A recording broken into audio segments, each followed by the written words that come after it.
mana itu ya, kurnia berkata-kata dengan hikmat, berkata-kata dengan pengetahuan, kurnia iman, kurnia menyembuhkan, kurnia mengadakan mujizat, ya. Jadi kita lihat di sini contoh misalnya kurnia mengadakan mujizat itu Tuhan berikan kepada Musa itu karena adanya orang yang tak percaya, ya, seperti Firaun dan juga orang Israel pada waktu itu, ya.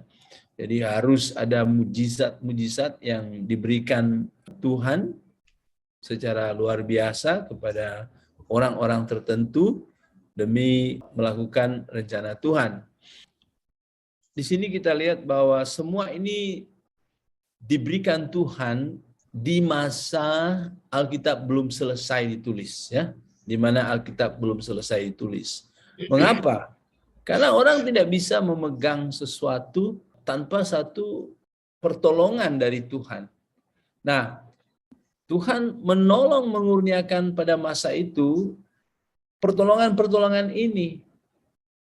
Dan sekarang Tuhan menolong kita dengan lengkapnya firman Tuhan. Jadi kita tidak lagi memerlukan adanya mujizat untuk yakin bahwa oh ini betul, oh ini salah. Tidak. Kita bisa melihat apa yang dijelaskan oleh Alkitab. Jadi kalau kita masih lagi memiliki semua kurnia-kurnia ini sampai sekarang, maka kita lihat kita ada Alkitab, kita ada lagi kurnia-kurnia ini, itu menjadi tidak balance, ya, tidak ngam. Dulu mereka tidak ada firman Tuhan, tetapi Tuhan membuat balance dengan mengurniakan kurnia-kurnia ini sehingga mereka bisa jalan dengan baik. Nah, sekarang kita tidak ada lagi kurnia-kurnia ini, namun kita ada Alkitab, kita ada firman Tuhan yang sudah ditulis Tuhan. Sehingga kita berjalan dalam terang firman Tuhan. Mereka tidak ada Alkitab yang penuh, yang lengkap. Namun mereka masih bisa berjalan dalam terang karena Tuhan mengurniakan kurnia-kurnia ini. Ya, seperti itu. Dan kita lihat bahwa Tuhan sedikit demi sedikit ketika Alkitab mulai hampir selesai ditulis, mulai tidak lagi menggunakan kurnia-kurnia ini. Supaya orang tidak lagi bergantung kepada kurnia-kurnia ini, sehingga orang akan bergantung sepenuhnya kepada Alkitab. Jadi kita lihat bagaimana keseimbangan yang Tuhan buat, ya, untuk menjaga milik Dia. Saya pikir sampai di situ saja. Lanjutkan, Pak. Oke. Dan kita sudah melihat karunia yang kelima. Selanjutnya kita akan melihat karunia yang keenam. Nah, di ayat 10 Paulus sebutkan di sini karunia bernubuat, ya. Oke. Di ayat 10 Paulus sebutkan karunia bernubuat. Ini adalah karunia yang keenam. Dan kepada yang lain yang memberikan karunia untuk bernubuat, ya.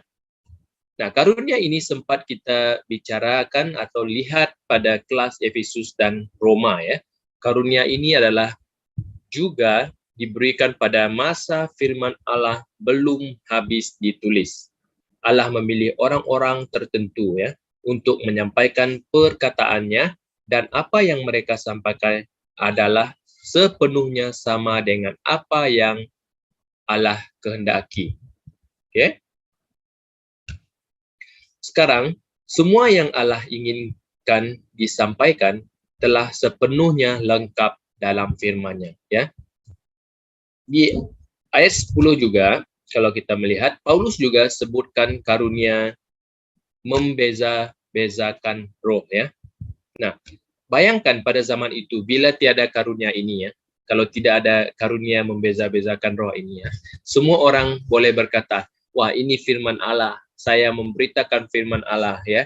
Kalau tidak ada ini, ya. Nah, harus ada orang yang dapat bezakan, ya, mana firman Allah yang betul, mana yang palsu. Sebab iblis juga bekerja keras untuk menipu. Sebab iblis juga memakai firman Tuhan untuk memutarbalikkan, ya, untuk menipu kita. Nah, tetapi sekarang kita semua boleh tahu mana yang ajaran benar dan mana yang bukan melalui Alkitab, ya. Nah, kita sudah ada 7 karunia, ya. Dan kita teruskan lagi, masih di ayat 10, Paulus juga sebutkan karunia berkata-kata dengan bahasa roh. Wah, ini karunia yang sama yang diberikan Allah pada hari Pentakosta, ya. Dan kemampuan berbicara dalam bahasa-bahasa yang mereka belum pernah pelajari sebelumnya, ya. Supaya orang yang berbeza bahasa boleh mendengar firman Allah dalam bahasa mereka sendiri. Mungkin nanti kita akan lihat lebih lanjut tentang bab 14, ya. Kita akan masih bicarakan karunia ini, ya, di bab 14 nanti. Juga di ayat 10, Paulus juga sebutkan karunia menafsirkan bahasa roh itu, ya. Tadi di ayat poin karunia yang ke-8 kita melihat berkata-kata dengan bahasa roh, dan sekarang kita melihat karunia menafsirkan bahasa roh itu, ya. Nah, jika orang yang berbahasa roh berbicara, pasti hanya orang yang berbahasa yang sama yang boleh faham. Oleh itu, orang yang lain tidak faham, ya. Ingat, jika orang yang berbahasa roh berbicara, pasti hanya yang berbahasa yang sama yang boleh faham, ya. Oleh itu, orang yang lain tak faham. Nah, karunia ini juga dimaksudkan Allah sebagai tanda untuk bangsa Israel mengenai janji Roh Kudus yang dinubuatkan oleh Nabi Joel. Oleh itu, karunia ini tidak ada lagi diberi untuk gereja. Ingat. Nah, pikirkanlah, bila kamu ada pada masa itu, ya. Pikirkanlah, bila kamu ada pada masa itu dan kamu hanya tahu bahasa Malaysia, ya. Pikirkan ini, ya. Tetapi jemaat di situ adalah jemaat berbahasa Yahudi. Kamu pasti diam-diam hanya ikut saja. Tetapi tiba-tiba ada seorang yang mula berbicara dalam bahasa Malaysia mengenai kebenaran Allah. Pasti awalnya kamu heran, tetapi gembira, terharu dan bersyukur sebab boleh paham dan merasa baiknya Tuhan, ya. Tentang bahasa roh ini dari dulu sampai sekarang pun masih ada orang yang menggunakannya, ya, Pak. Ya. Ya. Oke, boleh Pak mundur sedikit berkata-kata dengan bahasa roh? Oke.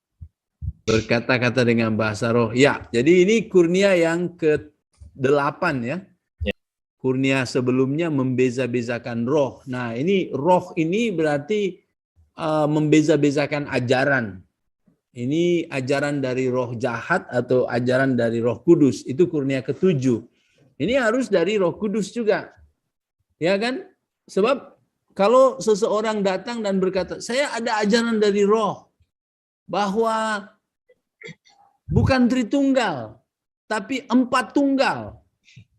Nah, jemaat pada waktu itu mau bilang bagaimana? Ini salah atau tidak? Ini salah atau tidak? Mereka tak bisa berkata dari Alkitab berkata tidak begitu. Sebab Alkitab belum habis. Alkitab belum selesai, belum final. Jadi harus ada kurnia yang Tuhan berikan kepada jemaatnya, dan kurnia itu adalah kemampuan membeza-bezakan roh. Ini roh jahat punya ajaran. Ini roh kudus punya ajaran. Nah, lalu ada orang yang punya kurnia iman. Dia yakin bahwa ajaran ini betul. Sehingga ini bisa melindungi jemaat yang pada saat itu belum ada Alkitab. Ya. Jadi membeza-bezakan roh adalah kemampuan seseorang yang membezakan ini ajaran betul dari Roh Kudus, ini ajaran yang bukan dari Roh Kudus. Itu kurnia yang sangat-sangat melindungi. Bayangkan kalau pada masa itu orang berkata, Tuhan Yesus mau datang tahun hadapan. Lalu orang-orang berkata, oh tahun hadapan, oh iya. Padahal betulkah itu? Nanti orang yang membezakan roh berkata tidak. Ajaran Yesus bahwa dia akan datang seperti pencuri. Ini ada orang yang punya kurnia pengetahuan.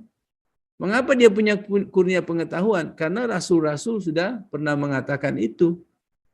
Yesus katakan. Jadi ini semua saling mengikat, saling melengkapi demi kepentingan bersama jemaah sehingga mereka tertolong. Nah, sekarang apakah kita harus memerlukan pertolongan kurnia membeza-bezakan roh? Tidak.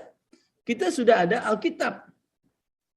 Jadi waktu orang itu datang dan berkata, oh bukan Tritunggal, tapi 4 tunggal, 7 tunggal. Kita buka Alkitab saja. Kita lihat Alkitab. Kita bisa bilang, ini ajaran jahat, ini ajaran palsu, nabi palsu. Kita bisa. Sebab kita sudah ada Alkitab. Lalu sekarang kurnia yang ke-8, yaitu kurnia berkata-kata dengan bahasa roh. Ini adalah kurnia yang sama yang diberikan Allah pada hari Pentakosta. Jadi bukan bukan begitu. Itu bukan bahasa. Itu ucapan-ucapan yang tidak ada arti, tidak ada makna. Itu bukan bahasa. Tetapi yang dimaksud dengan kurnia bahasa roh ini adalah bahasa. Tetapi orang itu tidak belajar. Ya, tidak belajar. Jadi ini adalah kemampuan berbicara bahasa yang mereka belum pernah pelajari. Tiba-tiba Pak Jalong bisa berbahasa Yunani. Tiba-tiba Pak Bruin bisa berbahasa Vietnam. Tiba-tiba Pak Thomas bisa berbahasa Arabia. Waalaikumsalam warahmatullahi wabarakatuh. Wah, sangat pandai. Nah ini dia. Sehingga orang faham. Ini bahasa kami. Sehingga orang Turki faham. Ini bahasa kami. Sehingga orang Vietnam, ini bahasa kami. Ini dia. Begitu. Tapi tidak pernah ditemukan ada satu bahasa yang berkata itu bahasa saya. Raba-rabasika, sandal lama, sandal baru, dan sebagainya. Itu tidak ada satu bangsa yang berkata itu bahasa saya, tahu. Tidak ada. Tapi itu sering menjadi pamer bahwa saya memiliki sesuatu yang tidak dimiliki oleh orang lain. Sehingga orang-orang yang merasa tak sedap dengan itu, dia pun mulai memaksakan diri. Oh, senang saja mah. Pokoknya ucapkan saja. Apalagi semua orang tak paham. Akhirnya pernah ada satu pastor, dia cerita, mereka sudah mulai bercakap-cakap yang tidak dimengerti. Oh, dia ingat dia punya bahasa kampung. Oh, dia mulai hantam bahasa kampung dia. Wah, dan orang bilang, wah hebat, kamu pun sudah mempunyai kurnia. Wah, padahal itu bukan karena kurnia, tetapi itu adalah upaya dia supaya dia tidak merasa diasingkan. Supaya orang yang berbeza bahasa boleh mendengar firman Allah dalam bahasa mereka sendiri. Kalau orang yang tidak mengerti bahasa Ibrani datang join dalam persekutuan gereja orang-orang Ibrani, maka dia cuman sekedar hadir. Ya, saya pernah datang di church bahasa Iban di Sarawak. Wah, mereka menyanyi semua. Saya pening-pening pula saya, tapi ya oke lah. Kadang-kadang sama dia punya Dia punya lagu sama, jadi saya sama. Tapi saya tak tahu apa ini semua. Saya tak boleh tahu. Jadi kita yang penting kita tepuk tangan sajalah. Tapi kita tak tahu. Nah, bayangkan kita 1 jam kita tidak tahu bersama-sama dengan mereka, tak ada apa-apa yang kita dapat berkat. 2 jam mereka bercerita, berkongsi, memberi testimoni, kesaksian. Kita tak faham. Kita tak boleh faham. Tiba-tiba ada orang yang berbicara dalam bahasa kita. Wow. Kita menjadi diberkati sebab ada penyampaian dalam bahasa kita. Tetapi orang ini bukan orang kita. Dia bisa berbicara dalam bahasa kita oleh karena Tuhan mengurniakan kemampuan dia untuk berbahasa itu. Orang yang punya kurnia ini, dia sanggup berbicara dalam bahasa lain Minggu hadapan pun dia datang, dia masih mempunyai kurnia tersebut. Tetapi problemnya, apa yang terjadi kalau dia mulai menggunakan bahasa itu ketika tetamu yang misalnya, coba kita pikirkan, misalnya gereja Pak Bruin, tiba-tiba datang orang Prancis Pak Bruin, mungkin dia turis, dia tidak tahu bahasa Iban, dia tidak tahu BM, tapi dia ingin bersekutu dengan orang-orang Kristen, dan dia datang masuk di gereja. Selama kebaktian dia tak paham apa-apa. Tiba-tiba Pak Bruin dikurniakan kemampuan berbahasa Prancis. lidah. Dan itu bahasa Prancis. Dan waktu Pak Bruin pakai itu, bukankah itu sangat memberkati turis ini, bukan? Wah, dia paham semua. Wah, dia gembira. Nah, minggu hadapan, turis itu tidak datang. Nah, kalau turis itu tidak datang, Pak Bruin tiba-tiba ingin berbicara dalam bahasa Prancis. Kalau Pak Bruin bicara dalam bahasa Prancis, jemaat tak paham, bukan? Ya. Itu sebabnya perlu ada penerjemah. Itu sebabnya harus ada penerjemah bahasa roh. Karena kalau Pak Bruin tetap tancap saja dalam bahasa Prancis, jemaat, ayo, apa pula ini Pak Bruin cakap ini dia. Pak Bruin sesuai kalau masih ada tetamu, tetapi tetamu itu sudah pulang. Tak, saya mau. Abai gede, monsongro, mambungre, hantam terus Pak Bruin. Nah, Paulus cakap orang yang punya kurnia bahasa roh tidak boleh bicara kalau tidak ada penerjemah. Karena tidak guna. Ya kan? Kecuali ada orang lain datang. Sehingga orang lain bisa mendapatkan, orang-orang yang berbahasa itu bisa mendapat berkat.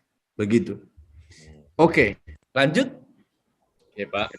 Tapi sekarang ada juga orang mau belajar tentang bahasa roh ya Pak. Ada. Mereka belajar ini. Tapi ini tidak harus dibelajar sebetulnya ya. Iya, sebab kalau dipelajari bukan kurnia. Kurnia adalah pemberian percuma dari Allah. Tapi kalau dipelajari itu bukan kurnia lagi, itu upaya manusia. Ada orang punya strategi untuk belajar begini, Pak. Kamu ucapkan satu ayat yang tidak ada arti, tahu? Pokoknya keluarkan itu tidak ada arti. Hanya roh yang tahu arti itu. Jadi kalau kamu bilang sapu, nah, ada arti. Sapu berarti untuk sapu. Jadi itu bukan bahasa. Jangan. Jadi kalau bilang makan, orang tahu itu. Jadi apa yang bisa? Itu tidak ada arti. Itu bagus itu. Lalu ucapkan itu berulang-ulang. Itu macam kita pancing air di sanyo, ya, mesin air. Kalau kita pancing lalu akan keluar. Jadi kalau kita itu sebabnya saya pernah tengok baru-baru di Facebook bagaimana bunyi dari orang yang dipenuhi kurnia Roh Kudus, katanya pastor di Afrika, dan dia mulai hantam. Wah, macam-macam. Wah, dan mereka, haleluya, ada kurnia. Ayo, ini apa ini dia? Tidak ya, bukan begitu.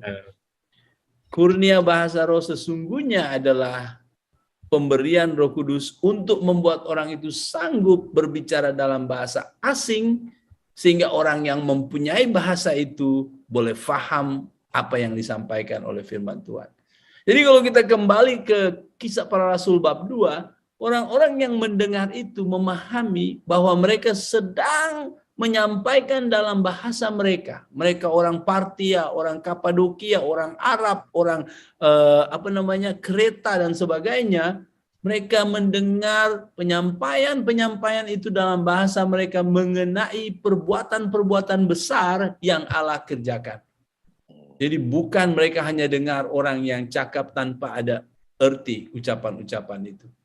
Dan bagi saya yang bicara bahwa ini raba-raba ini bahasa roh itu keliru, sebab kalau bahasa itu adalah bahasa yang digunakan oleh bangsa Bangsa mana yang menggunakan raba-raba sika dan sebagainya itu?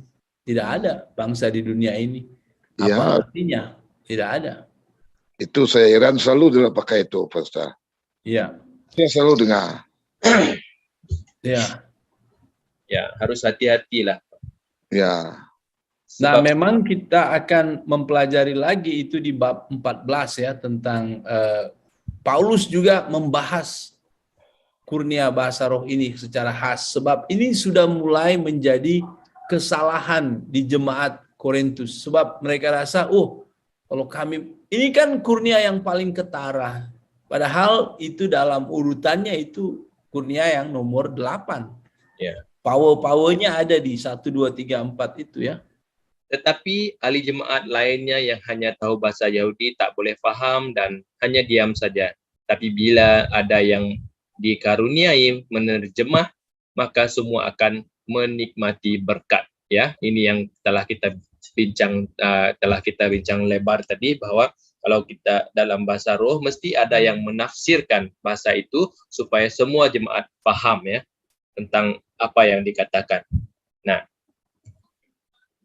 ini adalah karunia menafsir bahasa roh.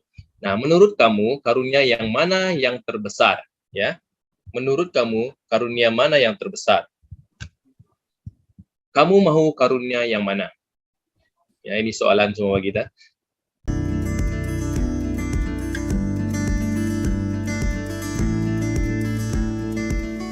Kamu mau karunia yang mana?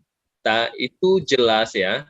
Karunia itu adalah hanya pemberian dari Allah saja ya, sesuai kehendak Allah ya. Ingat, karunia itu adalah hanya pemberian dari Allah sesuai kehendak Allah. Dia saja yang tahu mana yang sesuai bagi kita ya. Dia tahu mana yang sesuai bagi kita. Kalau kita pilih yang karunia iman, mungkin dia bagi kita karunia menyembuhkan ya. Itu terpulang kepada dia ya. Percayakah kamu bahwa ke-9 karunia ini sudah bukan zamannya lagi? Ya, percayakah kita bahwa ke-9 karunia ini sudah bukan zamannya lagi? Kita percayakah?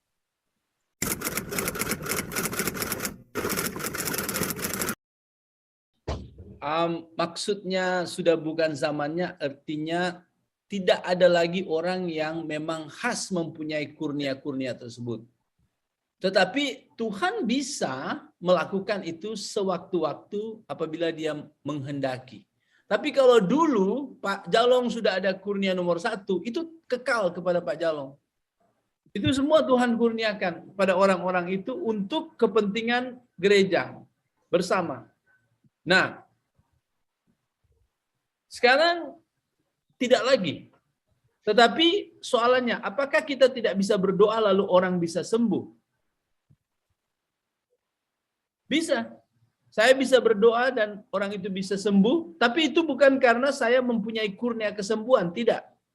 Karena Tuhan mau menyembuhkan orang itu. Dan itu bisa jadi hari ini saya berdoa dan dia sembuh, esok saya berdoa, dia tidak sembuh. Mungkin mati. Lalu, seperti saya jelaskan dulu, di mana seorang hamba Tuhan yang mau berkhotbah di Rusia, dan akhirnya dia tidak ada penerjemah, karena penerjemah ditangkap, dan akhirnya dia hantam saja dalam bahasa Inggris, tetapi Tuhan memberi kurnia bahasa Rusia kepada dia. Tetapi esok dia sudah tidak tahu lagi bahasa itu. Dia sudah tidak bisa gunakan lagi bahasa itu. Jadi Tuhan masih menggunakan itu karena itu hak Tuhan. Tetapi hak Tuhan untuk memberikan kepada orang-orang tertentu kurnia tersebut tidak lagi.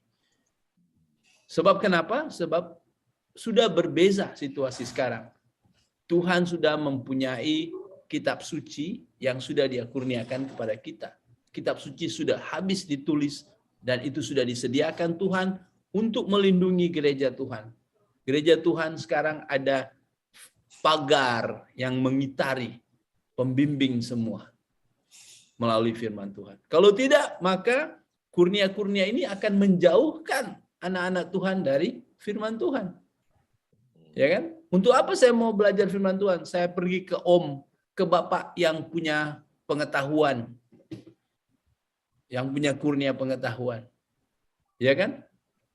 Tidak lagi seperti itu.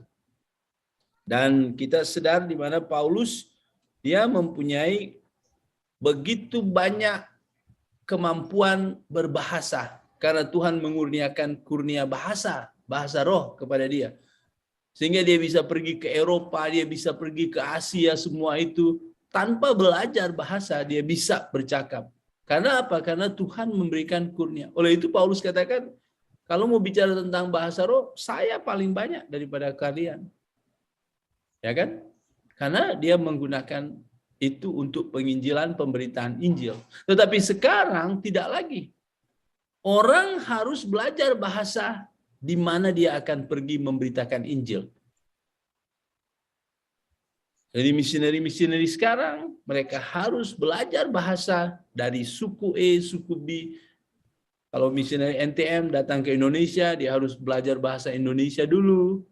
Jadi dulu orang-orang putih belajar kepala dan kelapa. Aduh, sakit kelapa saya. Padahal maksud dia sakit kepala. Pusing-pusing terus, ya kan?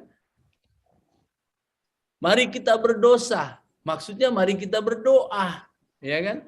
Pergumulan mereka belajar bahasa itu sesuatu yang luar biasa. Tuhan tidak lagi, kalau Tuhan masih mempunyai kurnia-kurnia bahasa, dia akan berikan kepada kurnia-kurnia itu sehingga misioneri tak perlu lagi belajar bahasa. Senang saja datang kemampuan. Kita pergi ke Afrika, langsung pintar bahasa Afrika.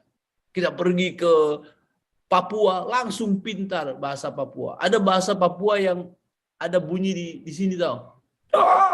Itu ada arti sendiri tahu. Dan wah susah sekali. Kalau di Indonesia bahasa R itu orang putih or. Jadi orang, mereka bilang orang. Tidak bisa mereka seperti kita orang. Ular lari lurus. Mereka mereka tak boleh buat seperti itu. Tuhan tidak lagi menggunakan kurnia-kurnia itu. Tuhan mau bagaimana anak-anaknya berjuang untuk belajar bahasa sehingga mereka mempresentasikan cara Allah. Allah berkomunikasi dengan manusia dengan menggunakan bahasa manusia.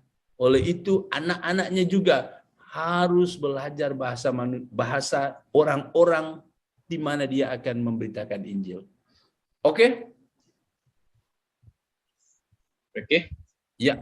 Oke, mari kita teruskan. Oke, teruskan.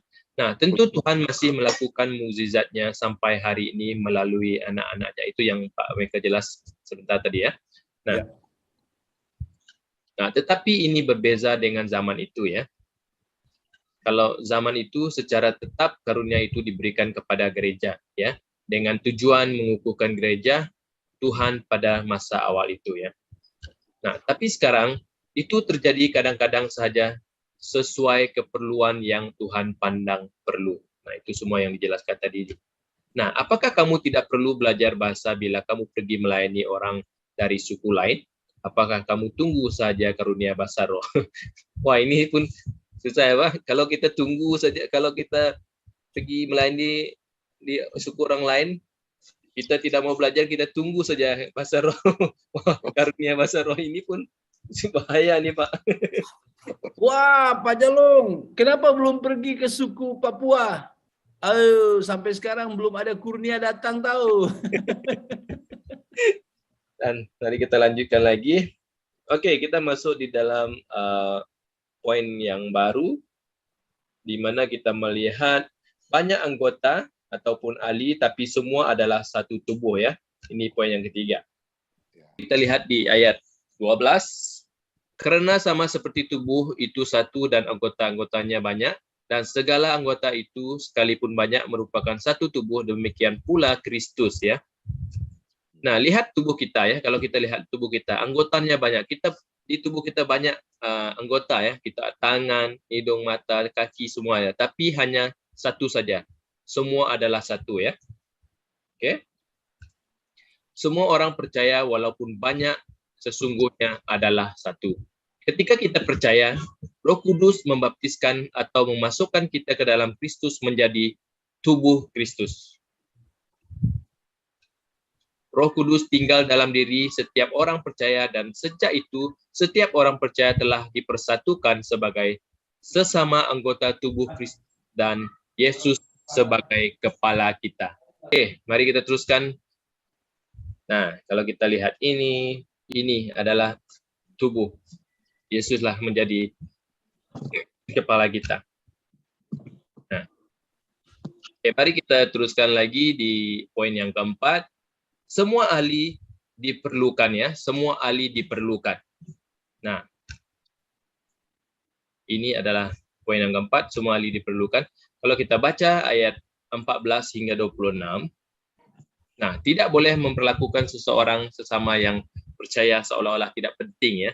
Kalau kita mungkin sekejap ya, kita akan baca. Oke, saya akan baca untuk kita ya. Jauh. Oke, karena tubuh juga tidak terdiri dari satu anggota, tetapi atas banyak anggota. Andai kata kaki berkata, karena aku bukan tangan, ya, kaki berkata, aku tidak termasuk tubuh. Jadi benarkah ia tidak termasuk tubuh? Dan andai kata telinga berkata, karena aku bukan mata, aku tidak termasuk tubuh. Jadi benarkah ia tidak termasuk tubuh? Ya. Andai kata tubuh seluruhnya adalah mata, di manakah pendengaran?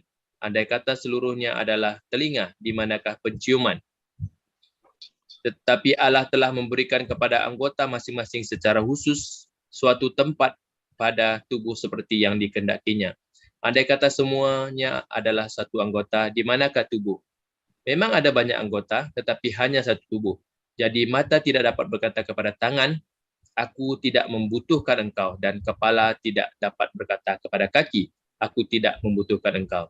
Malahan justru anggota-anggota tubuh yang nampaknya paling lemah yang paling dibutuhkan. Dan kepada anggota-anggota tubuh yang menurut pemandangan kita kurang terhormat, kita berikan penghormatan khusus. Dan terhadap anggota-anggota kita yang tidak elok, kita berikan perhatian khusus. Hal itu tidak dibutuhkan oleh anggota-anggota kita yang elok. Allah telah menyusun tubuh kita begitu rupa sehingga kepada anggota-anggota yang tidak mulia diberikan penghormatan khusus supaya jangan terjadi perpecahan dalam tubuh, tetapi supaya anggota-anggota yang berbeda itu saling memperhatikan. Karena itu, jika satu anggota menderita, semua anggota turut menderita. Jika satu anggota dihormati, semua anggota turut bersukacita. Nah, di sini kita melihat tidak boleh memperlakukan seseorang yang sesama yang percaya seolah-olah tidak penting ya. Nah, tidak boleh berpikir diri kita sendiri tidak berguna dalam pelayanan di gereja juga, di gereja Tuhan ya. Setiap orang mempunyai tempat dan fungsi dalam tubuh Kristus ya. Setiap kita yang percaya, kita mempunyai tempat dan fungsi dalam tubuh Kristus. Kalau kita melihat jari kelingking kita, jari terkecil, apakah kamu tak kisah bila jari ini terpotong? Ya, kalau jari kita terpotong yang paling kecil, apakah kita tidak kisah bila jari ini terpotong? Ataupun apakah boleh telinga berkata, aku tidak memerlukan tangan? Seperti yang kita baca tadi. Nah, setiap anak Tuhan penting dan saling memerlukan ya. Ingat itu, kita sebagai anak-anak Tuhan, kita semua penting dan saling memerlukan. Seterusnya masuk ke poin yang kelima. Ini dia, karunia berbeza-beza sesuai kehendak Allah ya. Oke, kalau kita baca ayat 27 dan 28. Kamu semua adalah tubuh Kristus dan kamu masing-masing adalah anggotanya. Dan Allah telah menetapkan beberapa orang dalam jemaat. Pertama sebagai rasul, kedua sebagai nabi, ketiga sebagai pengajar. Selanjutnya mereka yang mendapat karunia untuk mengadakan mukjizat, untuk menyembuhkan, untuk melayani, untuk memimpin dan untuk berkata-kata dalam bahasa roh. Itu dia Pak. Oke, terima kasih. Nah, kalau kita melihat ini, sama seperti Tuhan merancangkan tubuh manusia ya, di mana setiap anggota memiliki fungsinya sendiri. Kalau kita melihat tubuh kita, di tubuh kita ini banyak anggota-anggota dan anggota itu memiliki fungsinya sendiri ya. Nah, demikian pula ia telah memberi kepada setiap anggota tubuhnya fungsi dan tugasnya masing-masing ya. Gereja Korintus memandang karunia bahasa roh adalah karunia yang paling penting. Tapi lihatlah dalam senarai karunia yang telah kita belajar tadi, bukan karunia berbahasa roh adalah karunia yang berada di urutan 2 paling bawah ya. Dan dalam ayat 28, Paulus menempatkan karunia ini pada tempat yang paling bawah. Ya, dalam ayat 28, Paulus menempatkan karunia ini pada tempat yang paling bawah. Di sini Paulus menegaskan bahwa Roh Kudus memberi karunia-karunia yang berbeza, bukan sama kepada gereja Tuhan ya.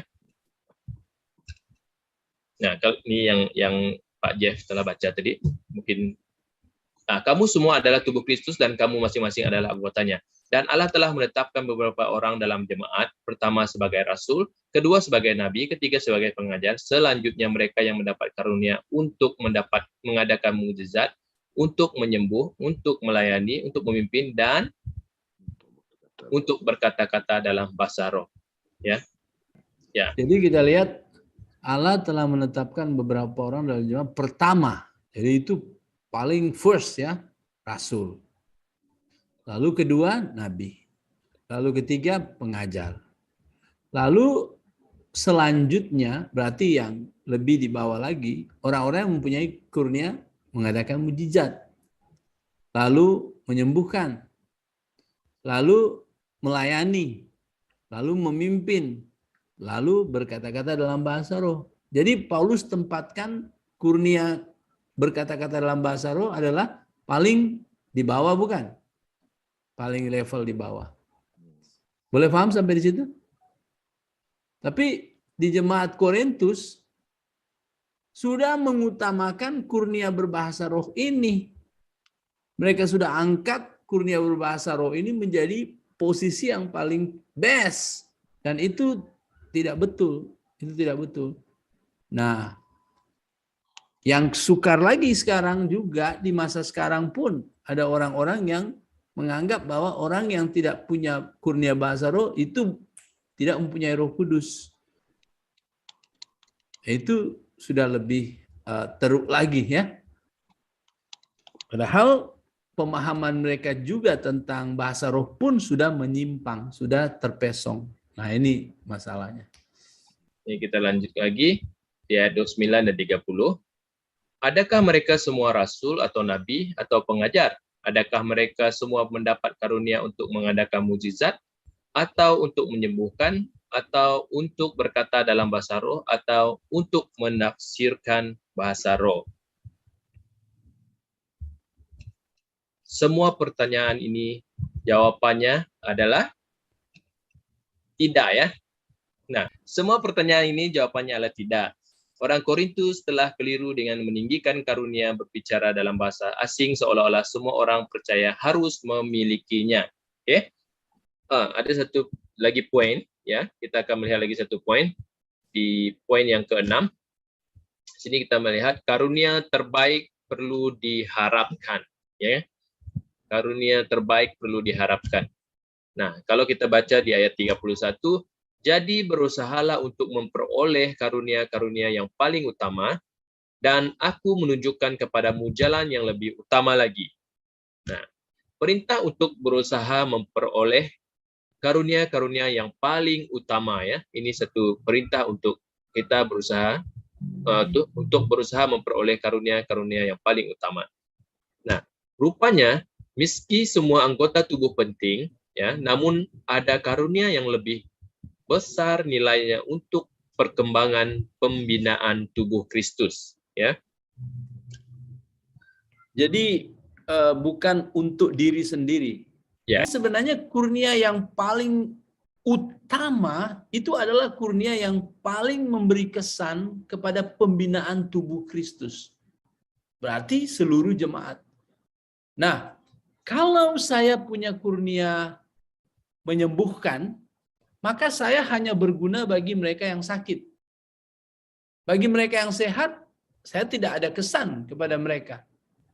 Kalau saya punya kurnia mengadakan mujizat, itu kurnia terhad kepada mereka yang kurang percaya. Mereka yang percaya tidak perlu mujizat. Untuk apa saya mendapat mujizat? Saya percaya Allah itu hidup. Ini buktinya. Saya masukkan tangan di baju, saya keluarkan kusta. Oh iya, oke, saya percaya Allah kamu. Tapi ada banyak orang yang tidak mau dengan mujizat, mereka sudah percaya. Nah, kurnia apa yang paling memberi kesan? Mungkin kurnia pengetahuan, mungkin kurnia berkata-kata dalam hikmat, sehingga semua orang boleh mendapat pengetahuan, sehingga semua orang boleh memahami kebenaran-kebenaran dengan jelas, tuntunan bagaimana hidup, bagaimana menghadapi persoalan, bagaimana menghadapi keluarga yang ada masalah, bagaimana menghadapi anak-anak, bagaimana mengatur kehidupan keluarga. Wah, itu semua sangat-sangat diperlukan. Jadi dalam ayat ini, berupayalah, berusahalah untuk memperoleh kurnia-kurnia yang paling utama. Jadi kurnia yang paling utama itu maksudnya kurnia yang paling memberi kesan kepada perkembangan pembinaan tubuh Kristus. Mari kita lanjutkan lagi. Nah, kita masih di sini. Nah, jadi meski Tuhan yang membuat keputusan untuk menentukan karunia mana yang akan diberikan, ya, Tuhan yang membuat keputusan ya untuk menentukan karunia mana yang akan diberikan, ya, dan anak-anaknya perlu bergantung kepada keputusan Tuhan, ya. Namun anak-anak Allah perlu dengan sungguh-sungguh menginginkan karunia-karunia yang terbaik dalam memampukan mereka menjadi berguna bagi pembinaan tubuh Kristus ataupun gereja. Nah, apakah karunia-karunia yang terpenting itu? Paulus tidak menjawab pada bab ini, bab 12 dan juga bab 13 ya. Paulus tidak menjawab, tapi Paulus menjawabnya. Kita akan melihat jawabannya nanti ya. Oke. Nah, sebelum melihat jawabannya, Paulus mengajarkan tentang sesuatu yang jauh lebih penting daripada karunia-karunia, bahkan karunia-karunia yang terpenting itu. Apakah itu? Nah, jalan yang lebih utama lagi. Apa jalan yang lebih utama lagi itu? Jadi banyak orang ingin tentang kurnia. Banyak orang ingin tentang kurnia. Tapi Paulus bilang, tahan dulu. Mengingini kurnia itu tahan dulu. Aku mau memberikan satu jalan yang lebih utama lagi. Sebab walaupun kamu mempunyai kurnia-kurnia yang utama, kamu mempunyai kurnia-kurnia yang banyak, tapi kalau kamu tidak mempunyai jalan utama ini, itu tidak berguna. Dia mau bicara tentang ada satu jalan yang utama, ya. Nah, mungkin Pak Jalong mundur sedikit. Ini, ya. Mungkin kita berpikir ya, mengapa Paulus minta kita untuk berusaha untuk memperoleh kurnia-kurnia yang paling utama? Padahal bukankah kurnia itu tidak perlu, tidak boleh kita upayakan. Itu adalah pemberian dari Tuhan. Nah, jangan salah ya. Ini maksudnya adalah mendambakan, merindukan, mengingini. Jadi mengingini mendapatkan kurnia supaya banyak orang bisa diberkati, itu keinginan yang baik tau. Keinginan yang baik. Saya pernah menyadari, saya ingin sekali mengajar, tapi saya kalau mengajar saya senang nervous, gugup, dan akhirnya banyak yang sudah ada di pikiran saya, tapi tak keluar dengan baik tahu. Sehingga orang akhirnya tidak begitu paham. Jadi saya sadar, saya perlu berdoa. Jadi saya berdoa, Tuhan, tolong saya supaya saya lebih cakap mengajar. Kalau bahasa Indonesia, cakap. Saya lebih cakap mengajar. Tuhan, tolong. Saya pernah berdoa minta tolong seperti itu. Dan saya lihat, ternyata Tuhan memberikan. Sehingga saya sadar, semakin ada kemampuan dalam hal ini. Jadi, bukan berarti kita mau upayakan kurnia ya. Kurnia itu dari Tuhan. Namun Tuhan juga mengingini kita juga mau menyadari dan mau mengingini itu. Coba kamu ingat tentang Adam dan Hawa. Apakah Allah tidak merancang untuk memberikan Hawa kepada Adam? Tetapi Allah lebih dulu bekerja di hati Adam supaya Adam ada keinginan tahu. Nah, apabila Adam memberi nama kepada haiwan-haiwan, di situ dia disadari disedarkan bahwa, mereka ada pasangan-pasangan. Sehingga di situ dia sadar, saya macam mana? Saya tak ada tahu. Wah. Dan dia mulai mengingini. Jadi ini cara Allah. Allah bukakan sehingga kita yang diciptakan menurut gambar dan rupa Allah bisa berpikir dan menyadari, oh ya, saya perlu ini, saya perlu ini. Lalu kita meminta itu kepada Tuhan. Itu yang penting. Namun satu hal yang harus kita sadari, ini kurnia. Jadi jangan kita paksakan apa yang kita mahukan. Kita harus terus takluk, terus tunduk kepada Tuhan dalam hal ini. Begitu. Boleh paham? Iya, ini ya. Anak-anak Allah perlu dengan sungguh-sungguh menginginkan kurnia-kurnia yang terbaik dan memampukan mereka menjadi berguna bagi pembinaan tubuh Kristus. Oke, amin.